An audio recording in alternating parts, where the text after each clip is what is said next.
मस्त हिवाळ्याचे दिवस आहेत. तुरी सुद्धा लागलेल्या आहेत. चला झटपट तुरीच्या शेंगा तोडून घेऊया आणि पटपट असे दाणे सोलून घेऊया आणि काहीतरी वेगळं बनवूया.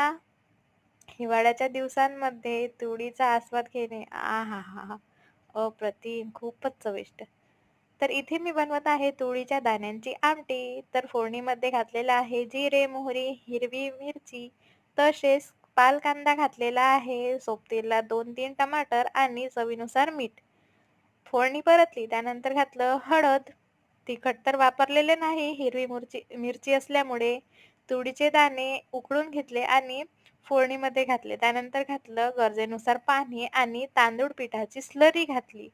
त्यामुळे आमटी छान दाटसर होते आणि चवीला खूप सुंदर लागते. भातासोबत गरमागरम सर्व्ह करा. आहा! अप्रतिम! आताच तोंडाला पाणी सुटलं.